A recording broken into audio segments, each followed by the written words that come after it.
Aye. David Bossy, Aye. Tom Sidlowski, Aye. Dave Franzuto, Aye. Ginger Andrews, Here. Dan Pronk. I'm here. And for staff, I see Tara Riley. Here. And for the public, Samantha Danette. Hi, everyone. Thank you. This open meeting of the Harbor Shellfish Advisory Board, April 19th, 2022, is being conducted remotely. This order, which you can find posted on the town's website, allows public bodies to meet entirely remotely so long as reasonable public access is afforded so that the public can follow along with the deliberations of the meeting. This meeting is convening by telephone conference, video conference via Zoom, as posted on the meeting agenda identifying how the public may join. Please note this meeting is being recorded and that some attendees are participating by video conference. Accordingly, please be aware that other participants may be able to see you.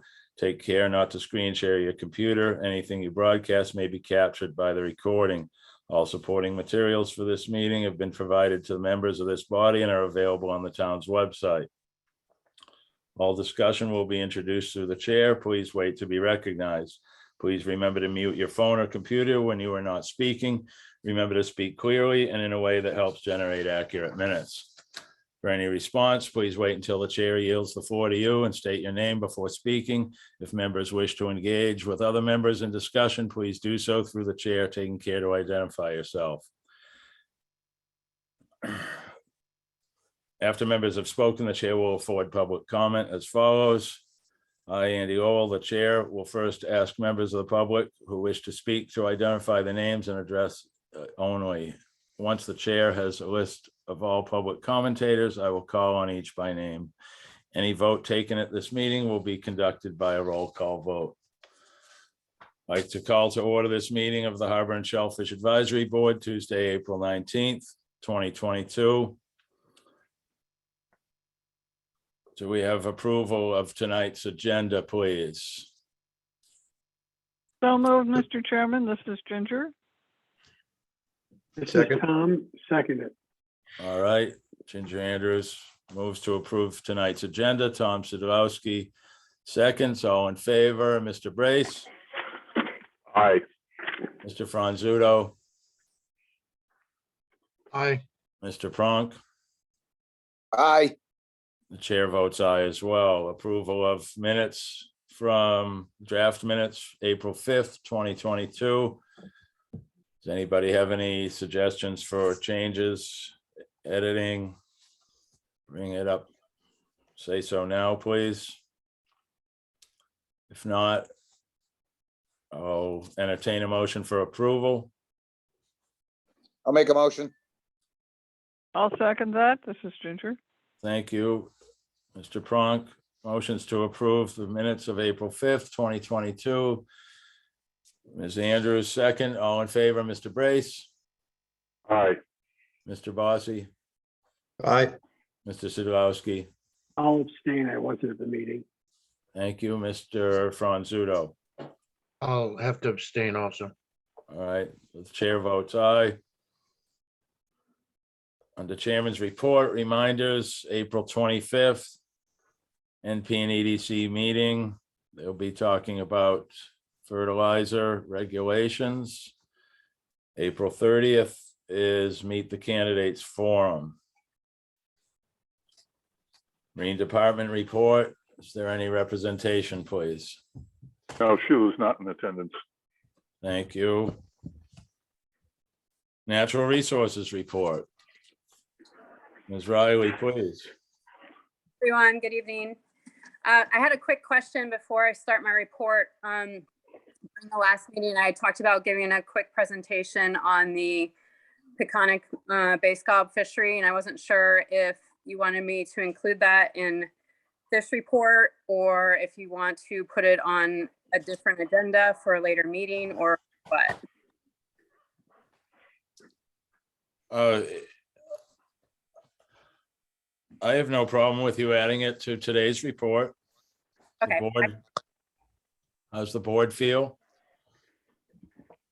Mr. Brace, yes. Mr. Sadlowski, yes. Mr. Bossy, yes. Mr. Franzuto, yes. Mr. Pronk, Yes. Ms. Andrews, Yes, thank you. Go ahead, Tara. Okay, great, thanks. I'll start off with the Nantucket report first. So I got some reports from staff members. Thais said that Hummock Pond was open for a total of 8 days.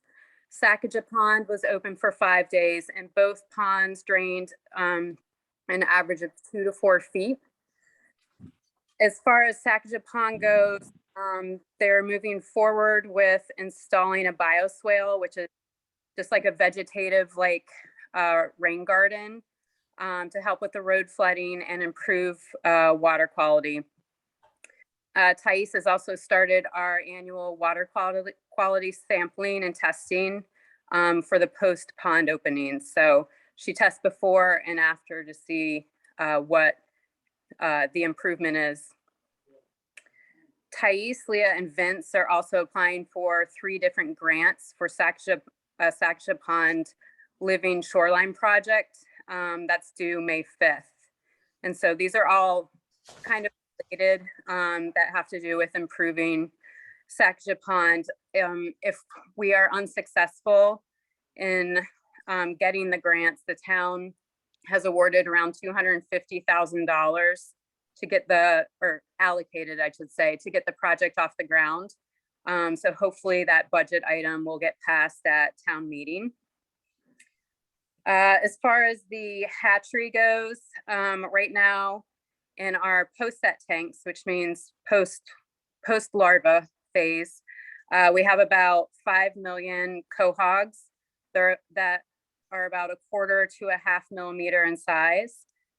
We also set around, I think we have 9 million bay scallops. And then today was a spawn day. So they were able to produce 123 million eggs. So next report, we should be able to have some survival rates and hatch rates for you on that.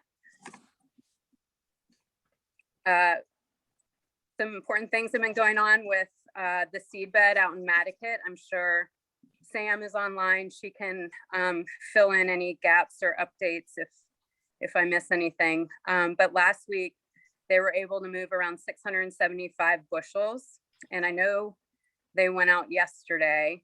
I'm not sure what they got, and then they plan to go out Thursday if the weather permits. But from what I understand, what the fishermen are seeing is just like completely dense bed as we had anticipated with our surveys. And that it seems like you could probably move seed for many, many, many days. So when I get back in town next week, we'll go out and take a look at where all the seed was moved to. We're going to remove the buoys, fishermen put out, and then we're going to GPS everything and probably go underwater and take a look at the densities just so we can come up with some way to monitor the seed throughout the season. So we're really grateful that, NSA has volunteered to do this and really, helped the population for next season in Mattocket. So, all right. So moving on real quick with the Peconic Bay Scallop Technical Committee. And say we meet maybe once every 3 months. And so they're reporting on their bay scallop fishery, which is in what they called a precarious state. They said they're not getting a fall spawn because of die-off.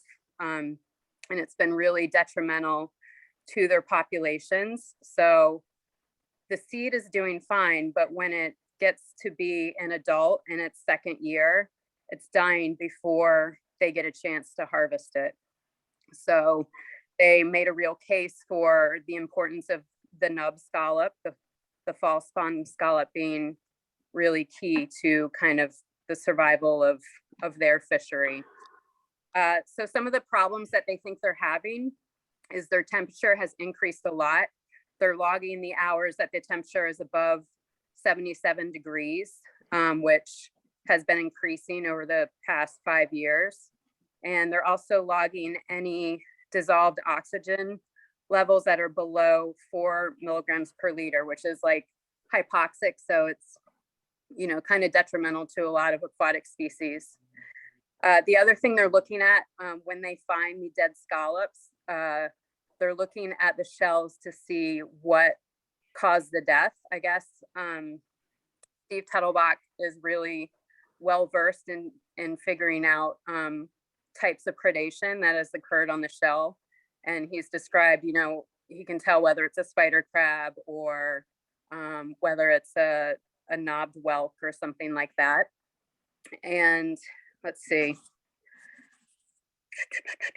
He said they're also looking at the cow-nose ray. They're having an increased population of that, trying to see, if that's going to be a problem. But really what they think, they've discovered and described a parasite. The short name on it is BSC, and they're finding it mostly in the kidney of bay scallops. And they're saying that aquacultured scallops are doing worse in lab experiments and dying faster. They think that the dissolved oxygen levels in the water are less problematic than the temperature, and that scallops can live in very low levels, but it's the high temperatures that get them and are the main driver for their disease and mortality. So what they're trying to expand their studies on is the life cycle of this parasite, and trying to really just figure out what to do. They are recording all their landings and being very detailed with everything so that they can get relief assistance from NOAA. So that's something that I think it's really important for us to continue and expand on when it comes to our fisheries, just really getting all that information, because if we, are in this situation, down the road, I think that getting, money is going to be key for helping us move forward too. So if you have any questions about that, it's really scary what's happening there. And if it is just because of an increase in temperature, then, that's something that we can monitor too with our sons. Those are our temperature and water quality loggers that we have. One up in the head of the harbor, which is kind of the warmest part of the harbor. So we'll just keep an eye on that and, just see where we're at. So that's all I have for today. If you guys have any questions, feel free to shoot them my way. And again, if Sam gets a chance to chime in on anything more with the scallop moving, I hope that you will let her. Will do. Thank you, Tara. One question, as far as water temperature goes and the scallop seed relocation, is it safe to believe that as the water temperature rises, the scallop shells soften a bit and they become more fragile? I don't know that I have any information on that on the weekend. Well, I guess the reason I'm asking is I'm just wondering how they came up on the culling board. Are many being broken by dredging them up, or do they all come up in good shape? Yeah, I'll definitely defer to Sam on that. She's been on the boats. Yeah. So. Okay. Sam. Sam, please. Hi, everyone. Hi. It's been fantastic. So actually yesterday we were out on boats again. So we are now up to 878 bushels moved. We're heading out again Thursday, and we are exploring some further sources of funding to maybe get another 2-3 days in, because it really is just that thick. And so as everyone's moving them, most guys are dropping a dredge to make sure that where they're placing them is nice and clean, you know, checking that there's good eelgrass and everything it's coming up really healthy. You know, they look beautiful. They're really gorgeous. And it's not slowing down. I mean, we had 4 boats the first day, moved up to 6 boats. We still had 4 boats yesterday. And even, you know, last hauls of the day were still chock full. But everything looks great. I flagged it for Tara and we'll look at it next week. There's a really interesting kelp-like seaweed. So it's not as thick as the kelp that you would see coming out of Maine. But I did reach out to some oyster farmers on the vineyard and they're harvesting sugar kelp over there. And that's really what ours looks like. So the fishermen haven't seen it in town yet. It doesn't seem to be negatively impacting the seed out there, but again, it remains to be seen. But no, everything looks really healthy. And we're finding, you know, pretty decent quantities of adult scallops. So, you know, good indicators that things are surviving out there. Wow, that sounds great. And the effort taken could not be more applaudable, so to speak. And Samantha, if you would, when this is complete, I'm sure you're keeping a good log of all the volunteers. And if you could share that with us so that we can thank them personally here, that would be wonderful.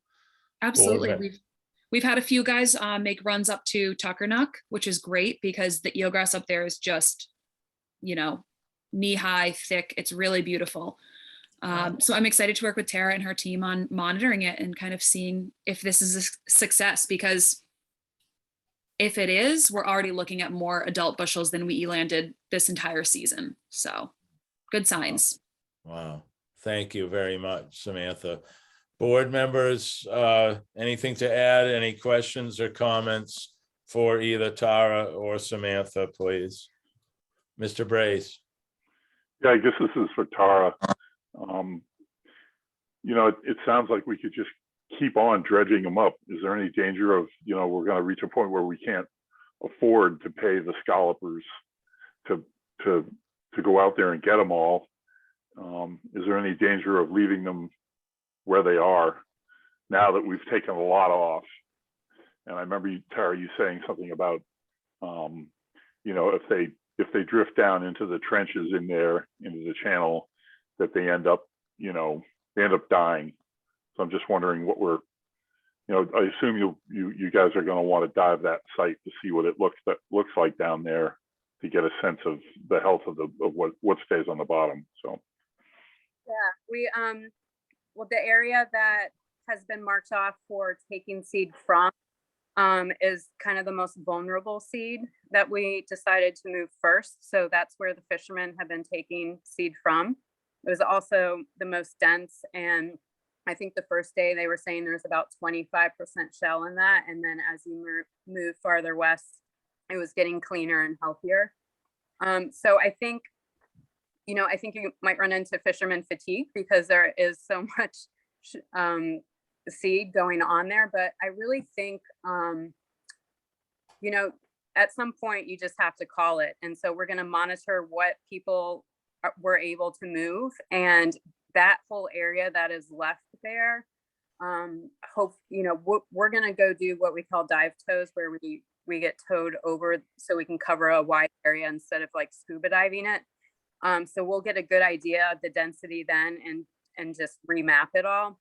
But either way, it's going to be an amazing spawning area for for this spring and summer.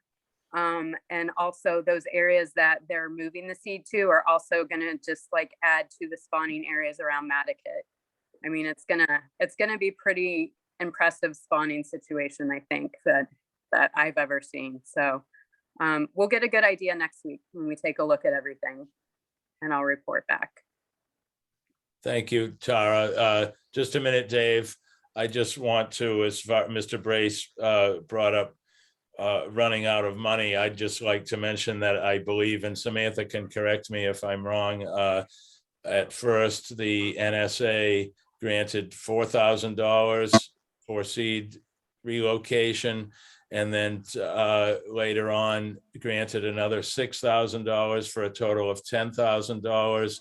I believe the fishermen are being paid $500 a day for what they're doing.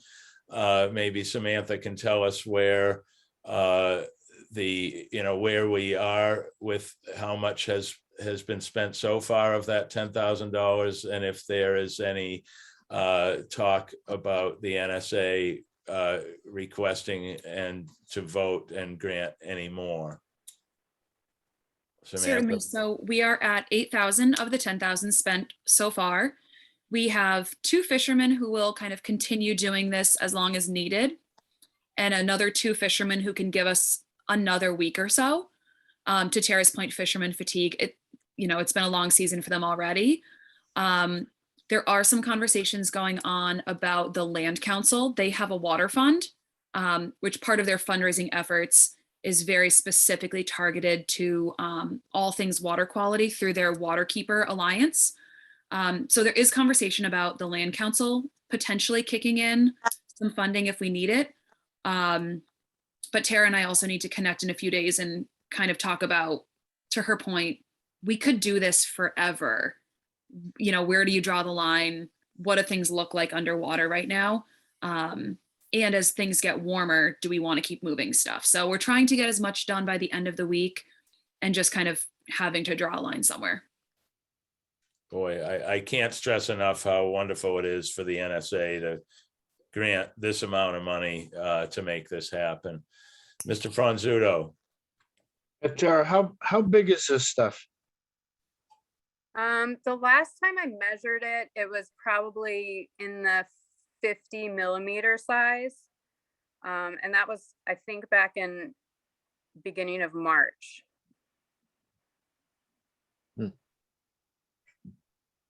Board members?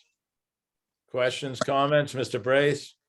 Oh, I got one more question when Peter's done. All right. So for either Samantha or Tara, are we just distributing this all in Mattocket, or are we running some of it back to town? Currently, everything is staying in Mattocket. We just haven't had the most agreeable tides and wind, and the amount of time it would take someone to run anything to town, the fishermen have just kind of decided isn't quite worth it. Mr. Franzuto. Are you limited to any type of a permit date? Or can you move it? How long can you move it? I mean, biologically, I think would be the limit. I think as the water warms up, we're a little bit worried about the timing that we're moving it right now. I know, like in the past, right after the season was the time that everybody was available to move seed. But I think that, coming out of the winter, they're a little bit depleted in their reserves, and picking them up and moving them and stuff could be an additional stress. So that's why we want to monitor what we're doing right now and follow it through to see what the survival rates are. Because I think when we've moved seed in the past, that's been kind of the limiting factor. We haven't had the staff. And so if I were to, guess right now, I think probably the best time to move would be October and November, as the water is getting cold before they go into winter, if we're able to locate the seed. And now we have more capabilities for surveying and stuff. So I think locating the seed will be a little bit easier for us than it has been in the past. But, we kind of set the line at, I think Sam and I said it at April 15th, and obviously we're already past that, but the water temperature is still pretty cool. So I feel okay, but as it starts to get above 50, I'd probably definitely not want to do that. Yeah, okay, that's what I thought. Okay, thanks. Thank you. Mr. Brace. Yeah, I was, part of the reason I asked that question is that if it's concentrated all in Mattocket, and I'm just wondering about, when that stuff matures, then everybody's going to go to Mattocket, and they're all going to tear up Mattocket. And if there was a way that you could get some of it into Nantucket Harbor to help out, I don't know. I'm just concerned about that, because Nantucket Harbor is so much longer, and Mattocket Harbor is just this little bowl, and in which, you know, a boat can only draw water in a certain part of it. So just worried about that.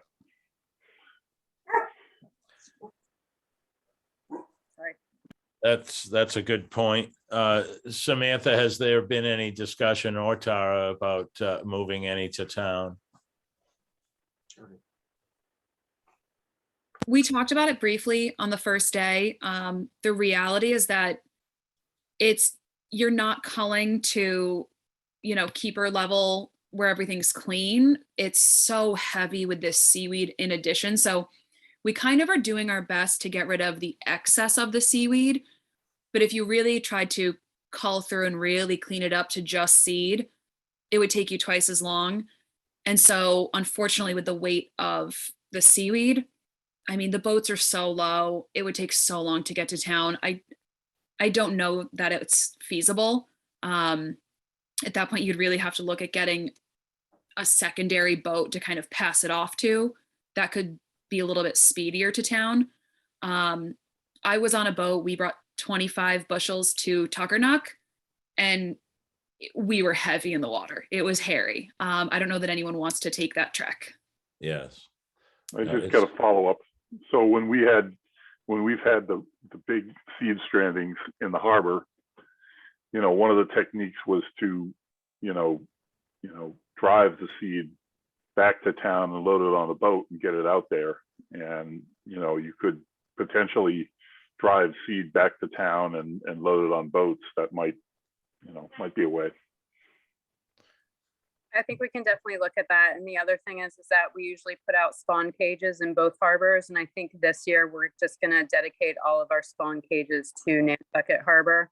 So I think Natural Resources will be able to move some amount of seed if needed over to Nantucket Harbor, and the trucking method or using a trailer or something with a bunch of our fish totes is certainly feasible. Okay. My idea would be to reach out to Mr. Pronk with his large open stern boat.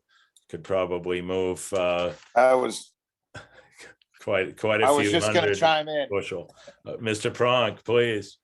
I was just gonna chime in. I should be back by this week. Plenty. If we did the tide right, I could bring the boat into Mattocket, the harbor there by Eel Point, and just get a bunch of totes and load it on. And I got plenty of water flowing on the boat. I could keep everything wet. Then we could move probably more fish boxes than we've got.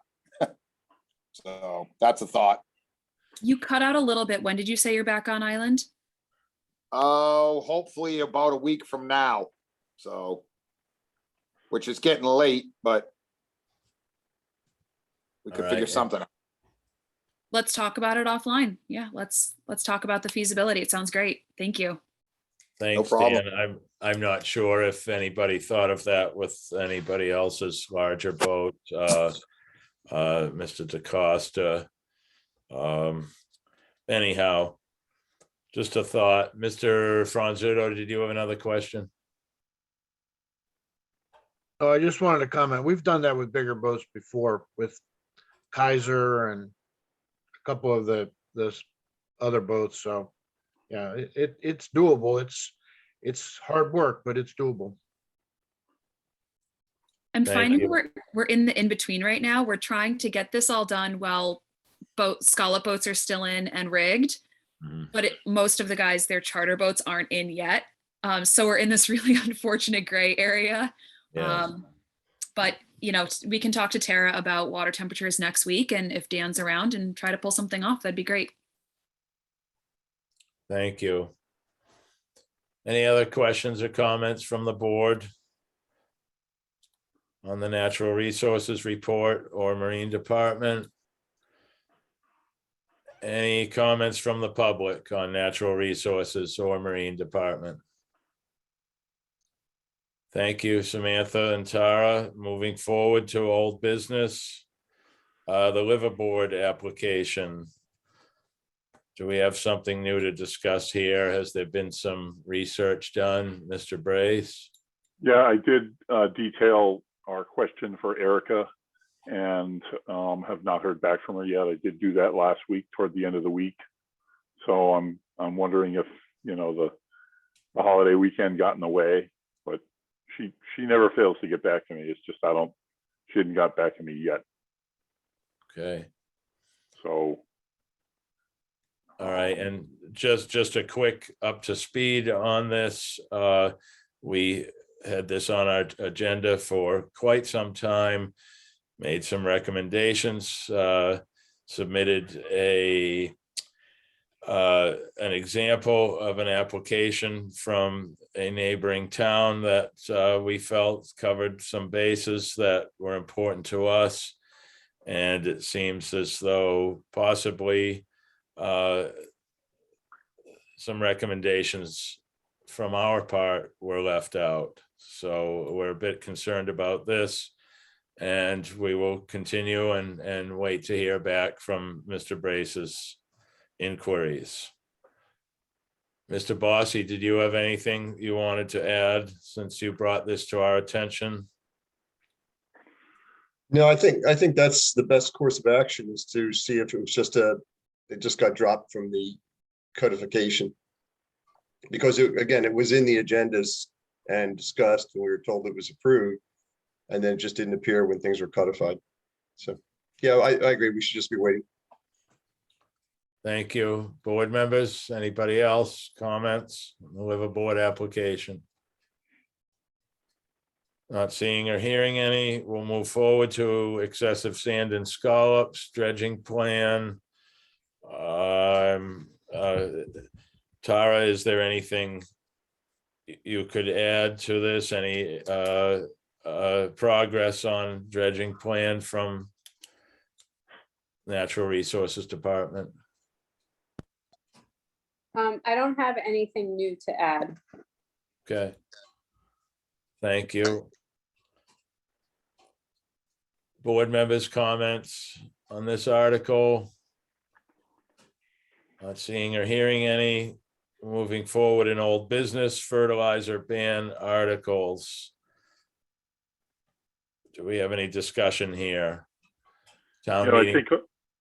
Yeah, sorry, go Andy. ahead, Mr. Brace.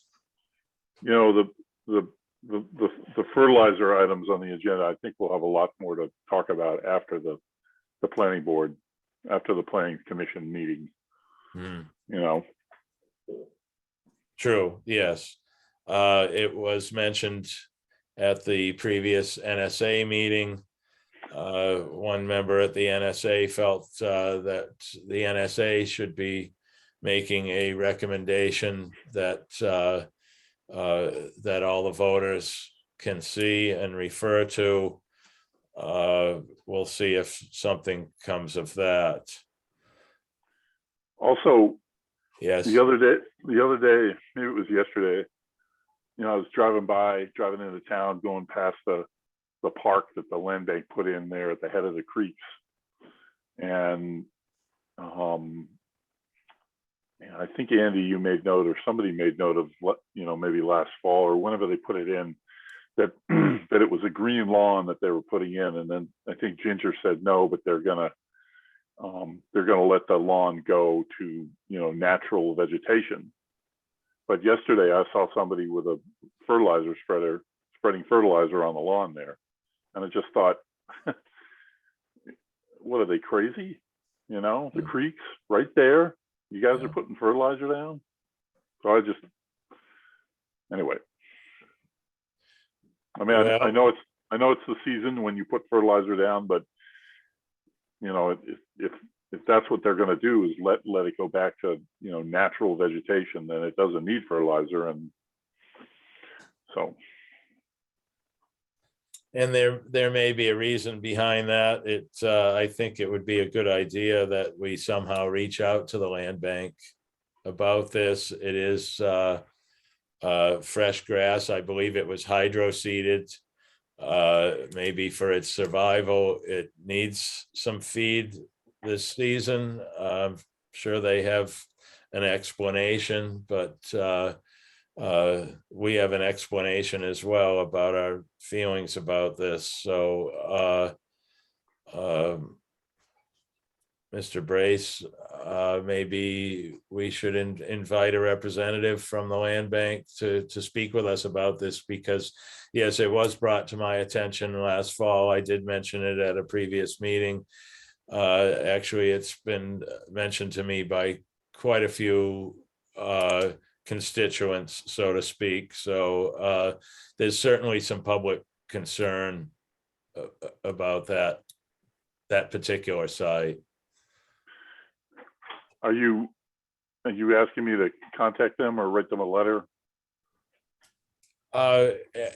Maybe we could get in touch with whomever would be, the best person to speak on behalf of the fertilizing taking place there and the manicured grass, how they intend to maintain it in the future.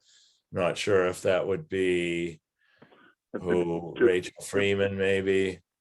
Well, probably best to just ask Jessie, and then if she Yes. wanted to respond, then she would respond, or she might tell Rachel to contact us.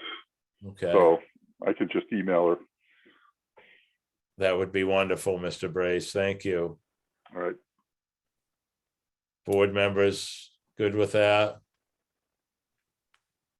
I'm seeing some Yes, nods. Mr. Chairman, this is Ginger. Ginger, please. Yeah, I think that's a good idea. I'm sorry that there was fertilizer. I did notice the last time I was up there that there were some bare spots around the building that looked to be seeded. So they're just trying to keep the soil that's there in place, as far as I know. But yeah, it would be good to find out. Yeah, I Thank you. agree. I'd like to hear what their plan is, because the anecdotal, not even anecdotal, it's someone who told me they worked on it. And it was to be native grasses. So now maybe there's an area around the parking lot that's not to be native. I don't know. But yeah, it'd be interesting to find out what their plan is, and maybe they could just share their landscaping plan with us. Thank you, Mr. Bossy. Anybody else, board members on this subject?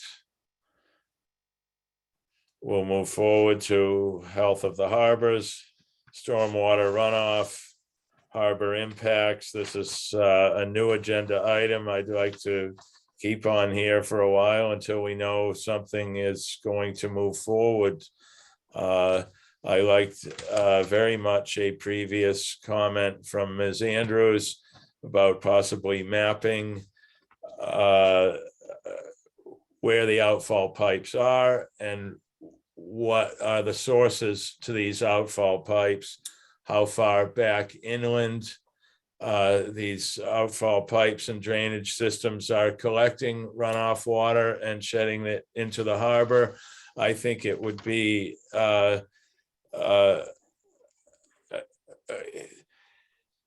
it would be a good message to the public for them to see how far back stormwater runoff comes from inland and ends up directly into the harbor.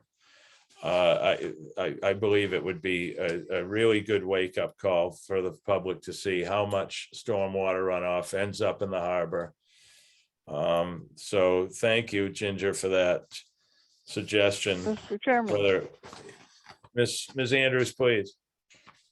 Yeah, I was talking to the land bank people and to Rachel in particular about the lily pond and that outfall pipe and where some of that comes from, and she's done a lot of work on determining the sources that are going down into Lily Pond, and they're working on plans to really slow the collection of water down before it gets in there, and then to to deal with it once it's there through working with native plants and removing some of the invasives and so forth.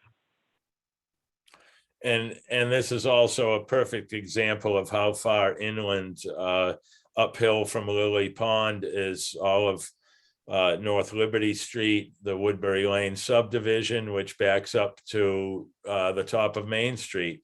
And to me, this would be an eye opener, to say the least, of how far inland stormwater runoff can come from and make its way to the harbor. Board members, any more discussion? Not seeing any. Well, wait a minute. Mr. Brace, please. When Mr. Franzulo had his former job as harbor master in Natural Resources Department, I know he worked with the land council in the town to work on Consu Springs, and it's a long-term project, both in getting the funding and getting the permits to clean up that pond, which it was determined had lots of heavy metals in it collecting in the muck because of the water flowing downhill all the way from the high school. They put infiltrators in the Silver Street parking lot, as well as near the high school. And I think maybe in the little field that's across from the Cumberland Farms. And then the plan was going to be to install a couple of 18-inch culverts underneath the old rail bed so that tidal flow could be reestablished in the pond. It would be great if we could either hear from Dave, or Dave could work his research magic with all his connections and find out where that project is, because that's a key place right there. Yeah, I think those culverts were actually bigger than that, but anyway, yeah. Let me follow up on that, because it was my understanding in some discussions I had a couple of weeks ago that what needs to happen is that we did a lot of work in that whole watershed, but what needs to happen is that pond needs to be dredged. Mm. And the bad stuff, interestingly enough, just as a sidelight, what is in the sediment is majority of the stuff was found to be asbestos from brake linings from vehicles. Wow.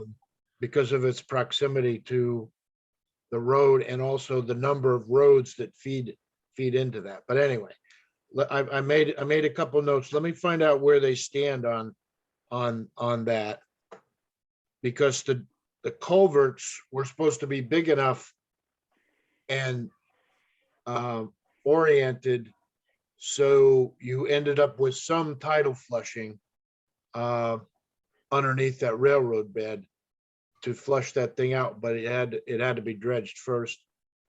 And I'm still working on the outfall pipes themselves are mapped, but the contribution areas, unless it's one of the ones that we worked on, I don't think that those have been identified.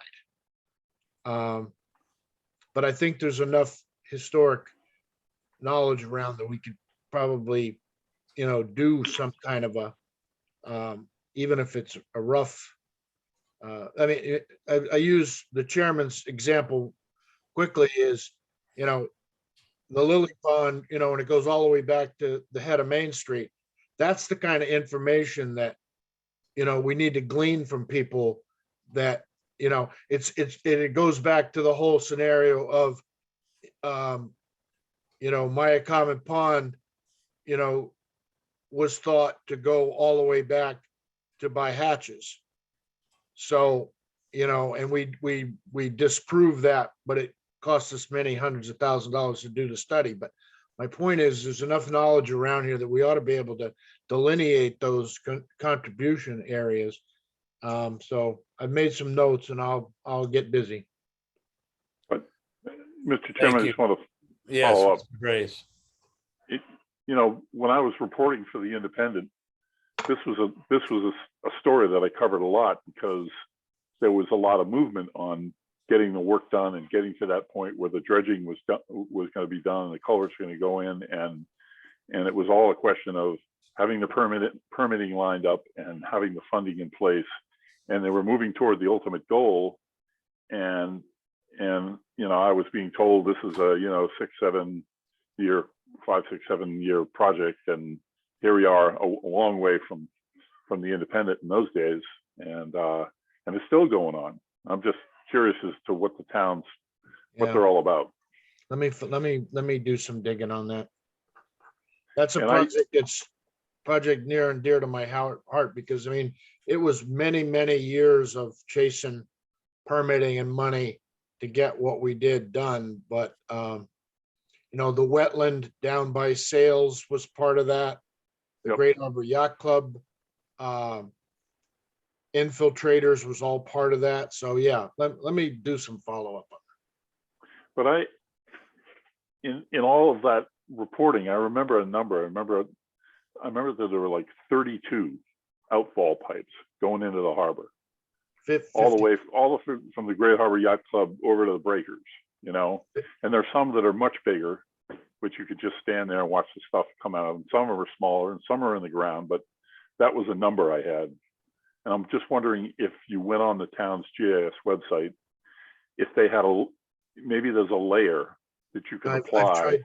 I've tried to find, Peter, I've tried to find it. I mean, it's in the harbor plan, and I think there's, I may be wrong, but I think the number's 52, but Okay, I may be wrong, but 32 may be a good number, but I know that in the harbor plan, and I'm gonna dig the harbor plan out here in a second, that they're at least identified, but I don't think the contribution areas have been delineated.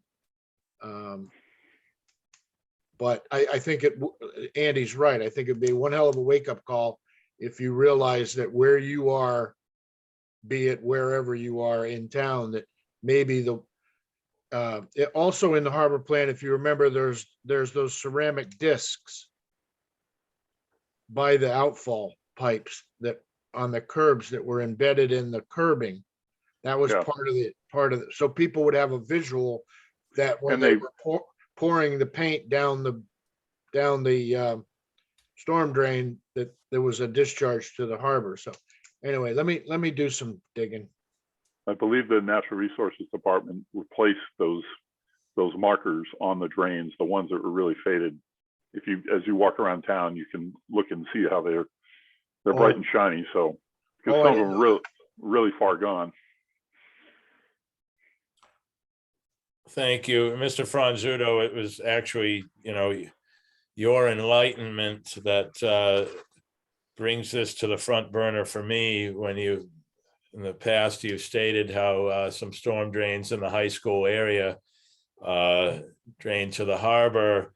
Yeah. And, basically if you drew a line from the Rotary to the high school and then maybe a crescent type line from the high school to Pleasant Street and cross Main Street to the Lily Pond area and all the way up to the cliff, you would see that there are hundreds of acres in this small area that end up in the harbor. I'm curious to know if the town's engineer, is it Weston and Sampson still? I'm not sure, but if some of this work may already be completed and in a file someplace, that could help us in some public education. I literally been trying for 3 months to get that information, and I just have not. I've talked to the sewer people, I've talked to planning department, I've talked to, I just have not, nobody seems to know where that map that Jeff Willett and I sat with, spread out on a conference table, is. And Huh. the map was old when he and I were looking at it, but it's like you said, it's in some filing cabinets. Okay, and most likely it hasn't changed a whole lot since then. Mr. No, Brace, I believe it hasn't. no, Dave, maybe try Mark Willett at Wannacomet, You know, that's a great idea. because he's going to know where all the water is. And then the land council, be a good place. If Rachel is working on, and I know Rachel is working on a plan to, they're revitalizing the pond itself, so it is an actual pond, cleaning the vegetation out of there. cleaning out the outflow pipe that goes from there down to the, you know, I guess it goes down to the intersection of Center Street and Westchester, and then it goes somewhere after that down toward the harbor. But, you know, I'll bet Rachel will have a, you know, good sense of what that watershed is and where all that comes from. And you got to remember all those, you know, there are all those ditches that are on the outskirts of town. They either flow in toward the harbor or they flow out to a system of ditches that empty into Hummock Pond. But, you know, if you got that portion, I think we've got a pretty good handle on the Consu Springs Creeks end of the harbor. You know, the Orange Street Bluff, you know, by Washington Street and there is pretty straightforward. You could probably bottle it and package it up pretty quick. Brand Point's going to be Brand Point. It's going to be either into that big marsh, or it's going to be direct discharge through a pipe right adjacent to that roadway. So I think if you could do Lily Pond and some areas of Main Street, you could package it pretty well. And then I think to the chairman's point, I think it should be published in a half-page ad in the newspaper with, you know, does your neighborhood contribute to the loading on Nantucket Harbor with a colored map? Yeah. You know, Yes. just to get people talking about it and thinking about it. Mhm. Mr. Franzuto, thank you for taking this under your wing, and if there's any Well, I've been assistance. trying to get it done, but I just haven't been successful. Well, if you need some extra manpower, reach out to a fellow board member, whatever it takes to, you know, to keep moving forward with this and coming up with some details that could be helpful. Thank you. Thank you. That was stormwater runoff and its harbor impacts. Any other discussion? Moving forward, excessive lawn fertilizer use. Any update, discussion, or new information? We touched on it with fertilizer ban articles.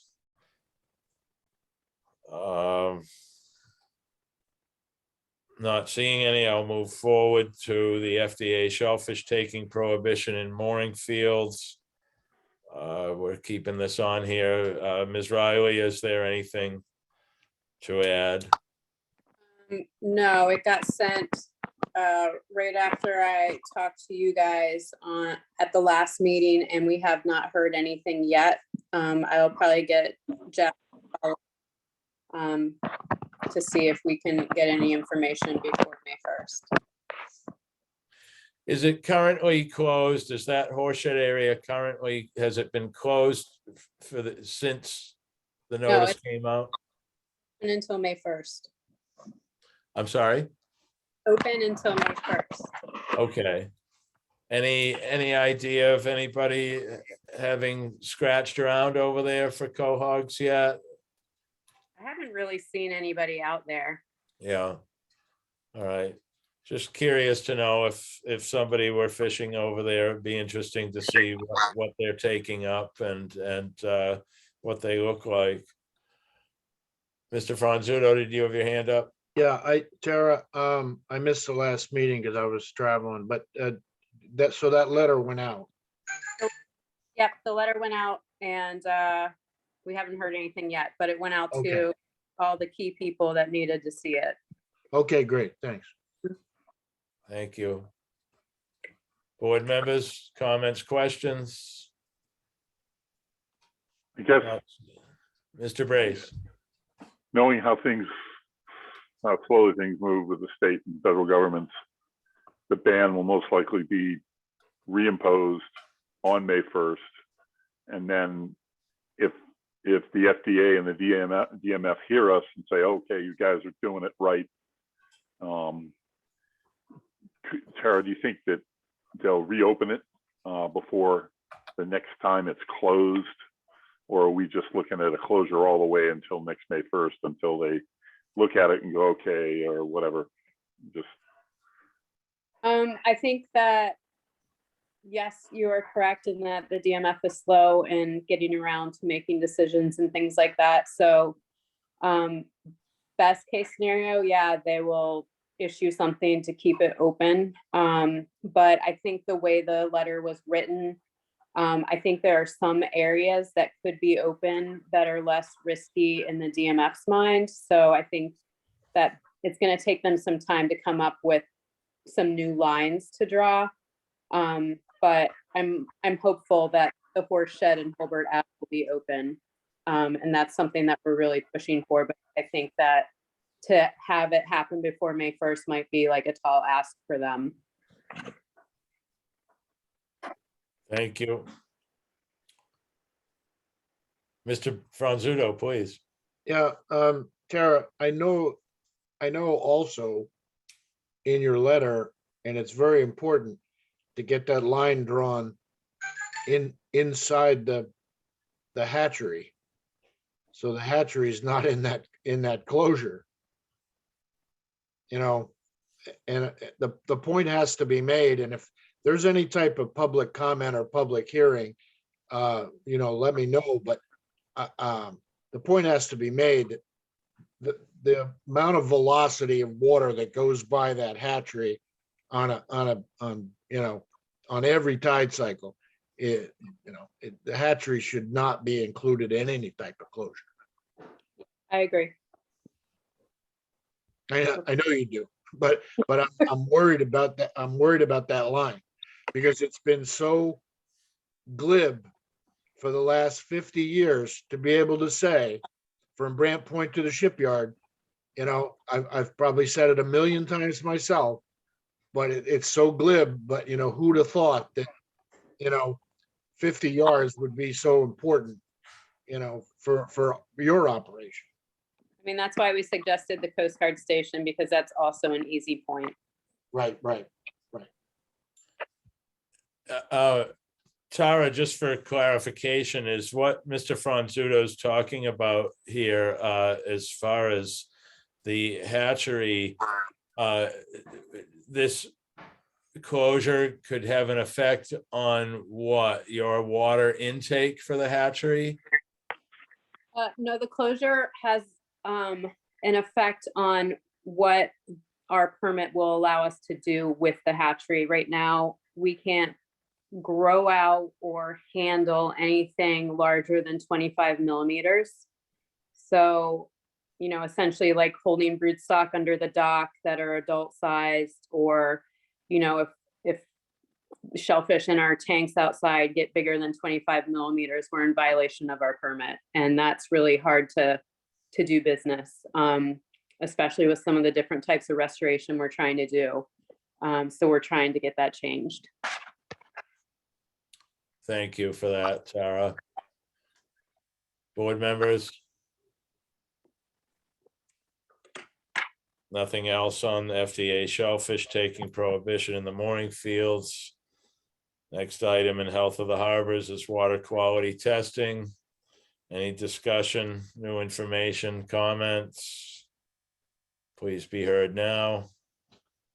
I know Thais has received the 2021 water quality report. 2021. And I know she gave a synopsis to the Board of Selectmen last week. So I think, if you guys were interested in kind of the cliff notes of what's going on in the harbor, it might be worth inviting her to the meeting to give an update. Because I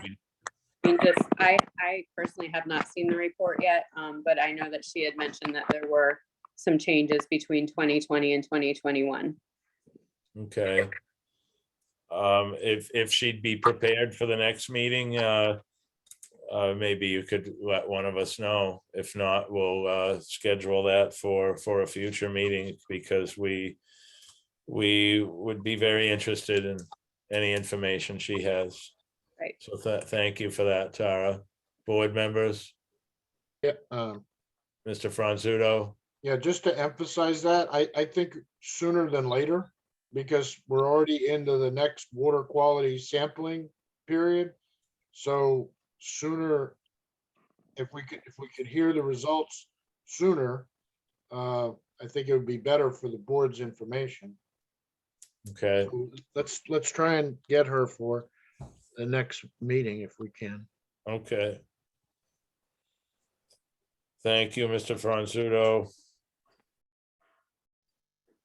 Board members, anything else? Moving forward into new business. The Land Council Eelgrass Restoration Project, we heard from Emily Molden at our last meeting. This project will be moving forward across from Poccama Point and Fifth Bend Co. 2. There's information out there to be had that you can all look at if you don't feel like you're up to speed on it. I believe the Conservation Commission has already given approval for the area, and the Land Council is working together with Natural Resources. We have this on the agenda simply because the presentation was at our last meeting, and I wanted to give opportunity for anybody to speak or comment if they wish. Not seeing or hearing any. We'll move forward to Coastal Resilience Advisory Board update, if any. Mr. Brace? Yes, so on Thursday, there was a sort of a special meeting of the Coastal Resilience Advisory Committee. Myself as the representative for the Harbor and Shellfish Advisory Board, I was there, and then I think there were 4 other members of the board, so we did have a quorum. And it was basically a presentation by a woman from the Woods Hole group, a woman named Tara Marsden or Marden, and just doing an assessment for us, for our benefit, also for the benefit of the trustees of reservations and the Nantucket Conservation Foundation on the history of the various weak spots along Co2 and the Haulover and Great Point, the history of erosion and sea level rise, and then what sort of projects might work in those areas. And the spots that they were talking about were Haulover Pond, and they were talking about sort of between, I think it was between first and second points, there's a weak spot there. And then obviously the point in the Galls where the dunes end if you're heading north is another spot that washes over a lot. There were 1, 2, oh yeah, and then the area, it's just beach now, and you can hardly say it's dunes between the ocean and the eastern head of Cascada Pond. And what would be done there, and they laid out all these plans and berms, and this woman Tara, she pushed the snow fencing, and I found it interesting that they, a lot of the time she was talking about, how important it is to protect access for the public so that the public can get up there. And I just had to, it was time to comment. I had to say, you guys are all about the resources, the sand, the vegetation, the birds, and it, whenever I'm up there, I know they want people to use the property, but the public access is supposed to be secondary. So if we lose public access to up there, then it's like, okay, well, that stinks, but at least the beach and all that will be intact for the birds and the vegetation. And I don't know, I walked away with it thinking that, of course they have to have some sort of plan. But, really what it comes down to is, if Cascada breaches, then any plan they have north of there and west of there isn't going to matter, because you won't be able to get across the beach so it's no big deal. I mean, I don't know. It's the part of the coastal resilience plan that I'm a little, you know, unsure about, because they're going to put sand somewhere. I know they want to put sand on the outside of Co2 between first and second point and Cascada, and probably up on Great Point, but it's just sort of giving it away. The water's going to come up, it's going to wash it away, and the ocean's going to have its way. So I just thought it was, I don't know. I can't say what I thought it was in a public setting, but I thought it was, anyway, I'll be quiet. We understand, Mr. Brace. Mr. Franzuto. Peter, who invited, who were they hired by, or who invited them? The Conservation Foundation? No, I believe it was the trustees and the Conservation Oh, Foundation. that's what I meant. Yeah. Right. Yeah. Okay. So they're Because working for them. Well, to the come up trustees with and the foundation are, you know, they have a joint plan on what they're going to do. I see. And I believe the Woods Hole Group is providing, you know, historical information and what they think should be done. Just to be clear, this is Woods Hole Group, the consulting firm, right? Yeah. Not to be confused with Woods Hole Oceanographic Group. No, it wasn't Hui. Yeah, because I've gotten jammed up before with that mistake, but well, What was? I guess the only thing I can take away, I mean, I share your concerns, because you put that sand there, it's some of it's going to move, but a lot of it's just going to disappear. But I guess if there's a positive to it, the fact that they're at least looking at doing something for them, for themselves on that major piece of property, I guess is a good thing. It's just, you know, where it's going to get messy. Co2 is going to do what it's going to do, but you know, the Haulover Pond, that'll be a major break when that breaks, because a lot of water already goes in there anyway when it's high tide.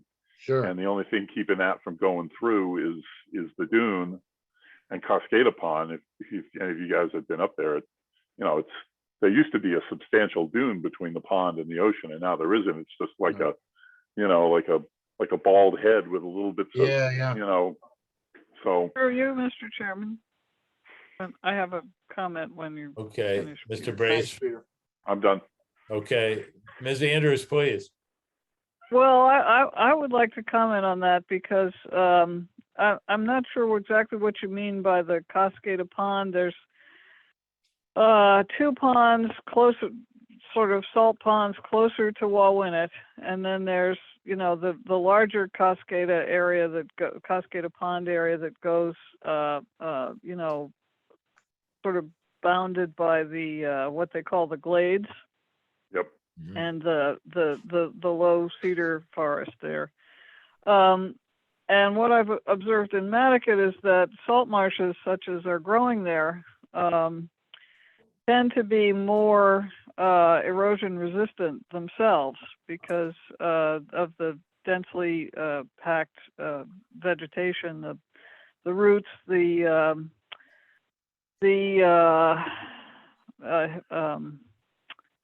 what do I call it? The artifacts of the thousands of years of Spartina growth in there, which tend to be, it's what's underlying that concerns me. So where I see there's a salt marsh that's been there for a while, it would be good to know the depth of the salt marsh, and that I think confers a lot of protection, even though the dune, that as the dune moves and passes over it, it does kill the Spartina. But what you see in the creeks is that as that barrier dune moves inland, when the mud is exposed on the harbor side, you know, on the water side, the Spartina starts to grow back. So I'm skeptical of coastal engineers in general, because it's not always as long as you consult an engineer, you get an engineering solution, and I don't think that that's always necessarily appropriate. Ginger, thank you. Mr. Brace. Yeah, Ginger, the woman from the Woods Hole Group, she explained how, this obvious erosion on the east side of Hauliver Pond, but then it is accreting on the harbor side. So, like you said, the dunes are transferring over into the salt marsh, and then the salt marsh is expanding to the west. I can't remember what she said that about Cascada, but she did say that it was happening on between first and second point, that same transfer of sands. I think it's all moot once the water reaches a certain level, but for what it's worth. Mr. Chairman? Ms. Andrews, please. The thing about Spartina is that it grows to the level of high tide. The question is whether the tide rises faster than it can grow, but that's one of the ways that sea level rise is tracked, is through the depth of the marshes that have been growing Spartina for, a few hundred years. And you can sort of tell where the high tide level used to be based on where the Spartina began growing and where it is now. Thank you.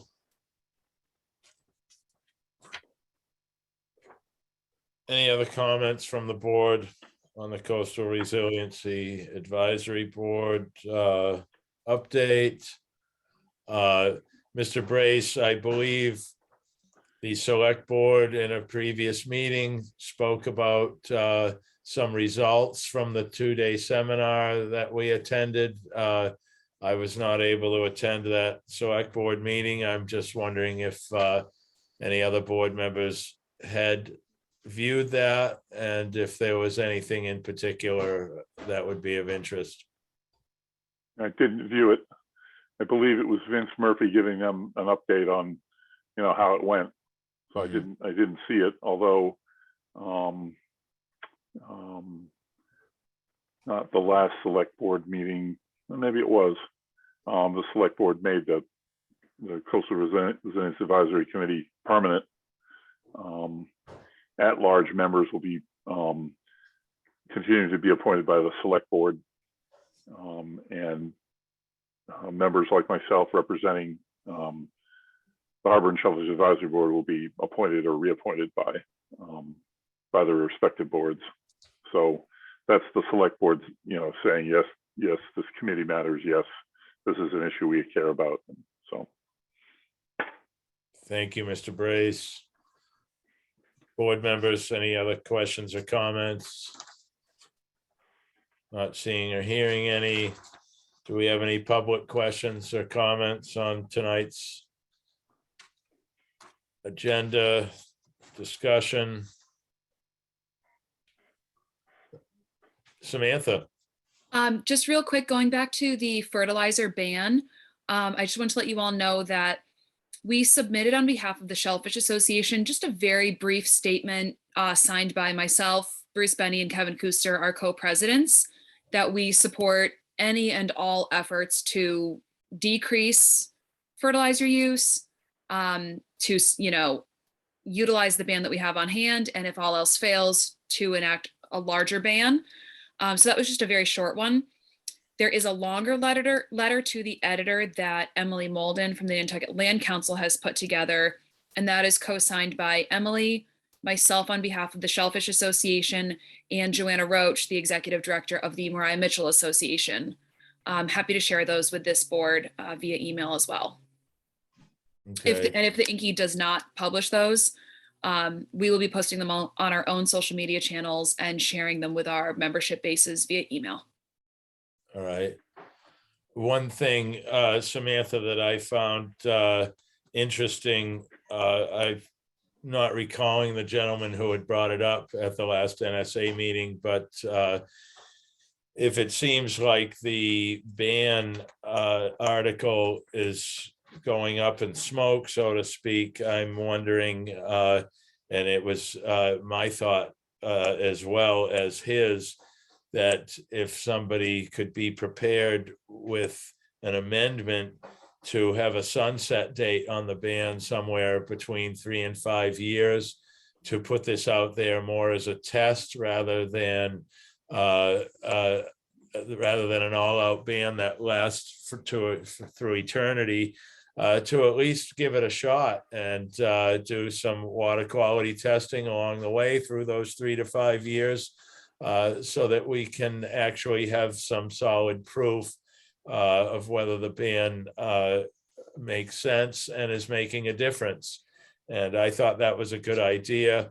I just wanted to throw that out there so board members could keep in mind if this is a hot topic for for any of us, really, for all of us, that somebody possibly have an amendment prepared to add to this article and possibly keep it alive as like a pilot project and a test to be done over a certain amount of years.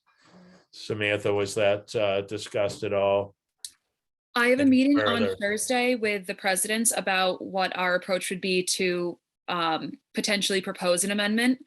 I have a meeting with Joe tomorrow to discuss the ban and discuss the meeting on Monday, and kind of pending where things land on Monday's meeting. We also have a meeting of the Fishermen's Council to distribute some talking points to those folks so that they can be prepared to speak at town meeting as well. All right. So feeling good about a public show of support, and we are discussing an amendment. Okay, and would you be sure to mention that to Joe, seeing as he is the author, see how he feels about that, just as a plan B, so to speak. So you're okay with mentioning to Joe about possibly having a sunset date amendment prepared? Absolutely. That's why I'm meeting with him tomorrow, is to better understand. We've been talking this whole time, Joe and I, of what support he wants from the NSA, kind of where he sees this all going. So he and I will chat tomorrow. We'll talk about it amongst the NSA group and continue from there. And I'll keep you posted. Thank you, Samantha. Board members, anything else you'd like to add? We're in public questions and comments for our entire agenda tonight. Anything you'd like to add to our agenda for our next meeting? Say so now. I'm wondering if the board should be making a recommendation as well. I'd like the board to think about that. Also, town meeting is actually before our next meeting. Is that correct? Andy, Yes, Mr. Graves. I'm just wondering if it's too late and Yeah, if it's appropriate for us to maybe sign on to the letter that Samantha was talking about. And if that's the case, and if that's cool, since we're a public entity, we may have to show the letter to Libby before we could sign on, but I just didn't know if that was a thought that was in the board's head. I mean, it'd be a good thing for our name to be there as well, but we're somewhat constrained by town administration's rule. Anytime we want to speak out, they want to know how we're going to speak out because it represents them. But probably be a good idea if we were signed on to that letter, if that's possible. I mean, and for future, it would be good. I mean, there's recommendations come from the appropriate board for just about every article at town meeting. And so I do like to think that would carry on to us as well, especially with an article like this. And we probably should have been discussing this previous, but if that's something that can be done and it's easily found out that we are able to do it, I would be more than willing that Shab's initials be on this as well. Just to cover bases, shall we take a vote tonight to do so, if that's a possibility? well, Mr. Chairman, do we have time? I mean, Samantha, are you submitting this letter for this week's paper, and the deadline for that is today? So Emily has already submitted the letter. It was due today. Yeah. So we went through a few rounds of edits between Emily, Joanna, and myself. And it's not a letter in full support of the ban. Because the land council was so much a part of the writing of the original regulations, it's really more of a general letter to our community that, you know, we have regulations on the books, the town needs to enforce them. Thankfully, Article 79 has brought a resurgence of conversation around fertilizer, and the three organizations support any and all efforts to decrease pollution in our harbor. So it's, you know, it's kind of towing the line to keep everyone happy. Because to your point, you know, we don't know what's going to happen with this ban. If it's even legally enforceable is one of the conversations going on. If it does pass the town meeting, is it enforceable? So happy to share that letter with you all. Hopefully the Inky publishes it. And like I said, if they don't, you know, we'll share it ourselves anyway. I'm sure they'll publish it as long as you stayed under the 500 words, you know, got it in on time. They love controversy. Mr. Franzuto. Yeah, I still think we ought to let the resurgence of the information and let the regulations work with this renewed effort. I think you're going to get an awful lot of pushback on an outright ban. I think we ought to let the regulations work, and I think we just need to build a fire under the people that need to enforce them. And I think that's why the MP and EDC meeting on April 25th is so important. We've got to get them behind this and there was so much. I guess my point is there's so much work went into those regulations and getting them approved at the state level, et cetera. I think we just need to let them do their thing. And I think we'll have a good outcome. Samantha, do you know, is anybody from NSA going to be attending the NP and EDC meeting on the 25th? I'll be Wait. there. I'm not sure if Bruce or Kevin will be able to attend, but I'll be there on behalf of the NSA. Thank you. And Samantha, I would like to thank you on behalf of the board for your attendance tonight and your contributions. Thank you very much. Thank you for having me, and thank you so much for all of your support on the scallop seed move in Mattakit. We've done, you know, seed strandings in the past, but this sort of proactive seed management is really the first of its kind out here. So it's really heartening to hear all of your support. So thank you so much. Please, of course. Thank you. One more item to mention, the upcoming election. Mr. Brace, will there are two new names that will be on the ballot running for the Harbor Shellfish Advisory Board. Is that correct? That's correct. Yep. I saw the sample ballot. Their names are on it. Okay. And it's my understanding Mr. Bossy will be running a write-in campaign, as will Mr. Pronk. So I'm wondering if there's any way we can get some type of information out there that the public understands. It's actually, you know, there are 4 people running for 3 seats. It is now a contested race, and for everybody to, you know, do their research and get out and vote. Well, Andy, you know, we could do a letter to the editor. All I can do is to repeat to you what Nancy Holmes at the town clerk's office said, was that, you know, if you get on the ballot, you have a much better chance of getting on. Of course. So we know that we're going to get at least, you know, either Dave or Dan or both on the board. But for Dan and Dave, you guys, to get, you know, to hold your seats, you gotta bust your butts and get on social media and tell your friends and go crazy, because you know how it is when you're voting. It's a lot easier just to color in the little circle, right? Yes. And that's it. And you voted and you're done. You're out of there. You might even not know who it is, or, you know, but then you're gonna have to know to write in Dan Pronk and Dave Bossy. So you guys and us have to let people know to vote for them. I mean, or we have to let them know that our friends, our family have to let people know that they need to vote. And then maybe we could do a letter to the editor without being biased to either candidate, but just sort of explain the process so people understand. And I can write that letter. And if the election is on the 10th, we could have it in next week's paper, or we could have it in next week's paper, or we could have it the week the election is on a Tuesday. So I would think next week we would shoot for it.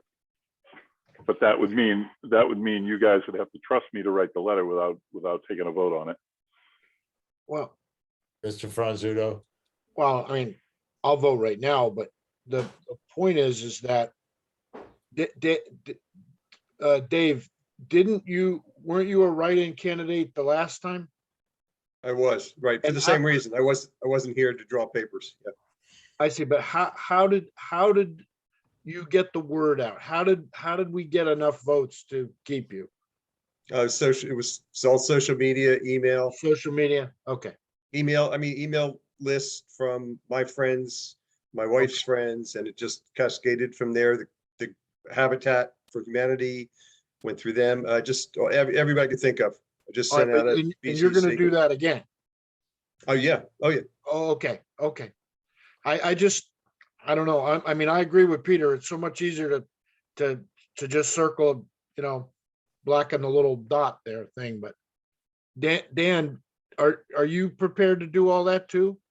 I'm gonna get on the social media, and I've been telling a lot of people, to write my name in. I've been off island for the past couple of months at the shipyard, and No, I know. I'm home you. for a couple of days, and I'm going back. And like I said, I should be back within a week with the boat. So, but I'm going to be around for a few more days, and I've told quite a few people. And if I'm not thrown off social media, I'll go on and put a rant on.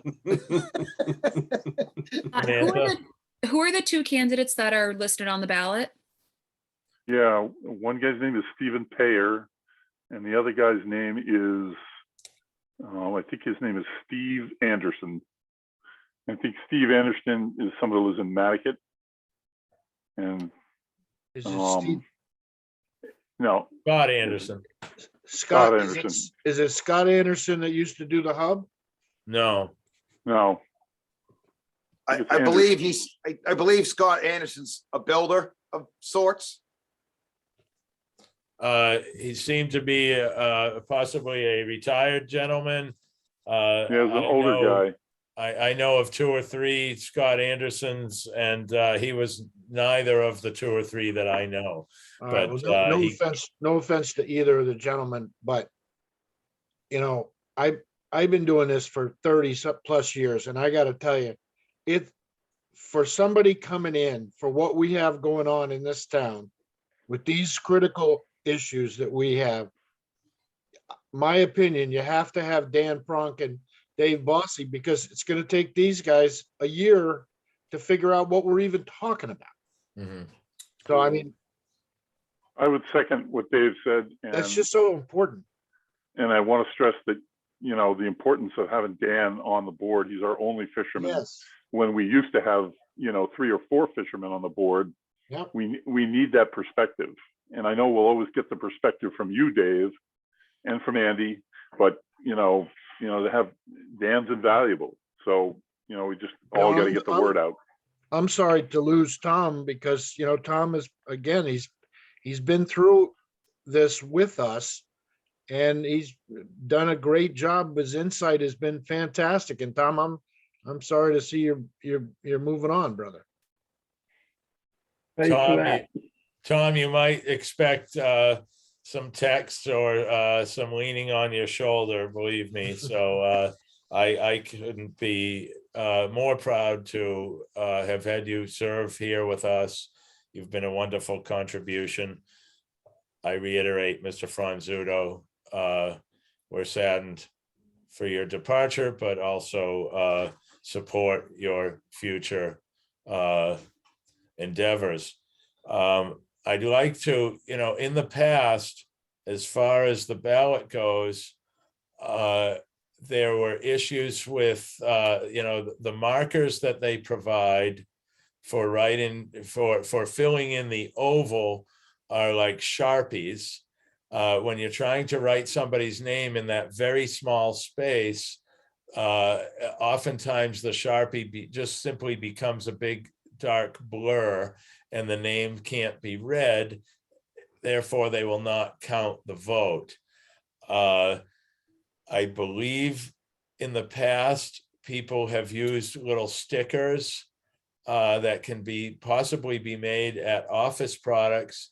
Hand these stickers out, to voters willing to vote for you.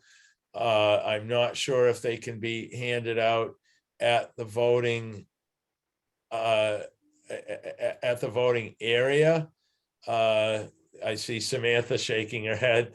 So do you know something about this already? You can share with us, Samantha, please. That would be considered active campaigning. You would just have to be, it's usually like 100 yards. You can really see where people start to line up with their signs. You would have to be that far away from the polling place. Okay. And just as a side note, I don't know the other two candidates, but we have a small but growing social media presence. I'd be more than happy to, at the very least, kind of do a meet the four candidates, and then at the most, speak with the NSA group about whether or not we can and will endorse a candidate. But happy to do some sort of like photo of the four of you, a little question from each, just to kind of get the names out there. And we can vote amongst the NSA board if we'll endorse a candidate or not.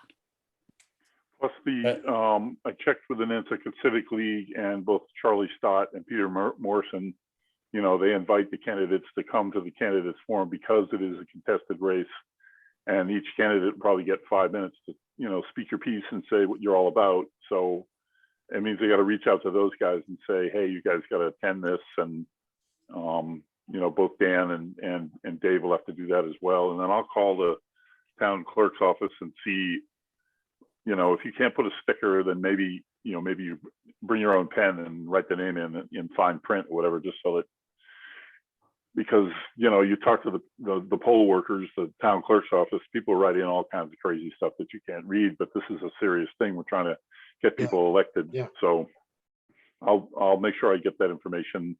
And then if, as you guys want me to, I'll put a letter into the editor explaining the process, asking people to come to the candidates forum, so that they can ask questions of you guys.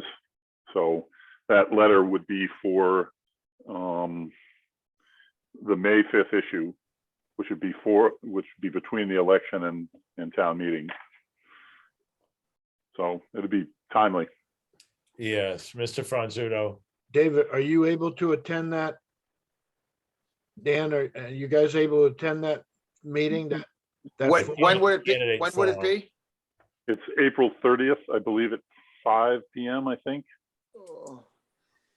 My And only it's- issue with that is I can't set lobster gear till April 30th at midnight because of the right whale closure. So my lobster season starts at midnight, which I could probably go to the meeting, and then, because my plan is to leave here April 30th around this time, and by the time I get down to where I set my gear, it'll be May 1st. But Well, my point is it would not bode well if Peter said in his letter, meet the candidates night, because we have Dan Pronk and Dave Bossy. If Dan Pronk and Dave Bossy can't be there.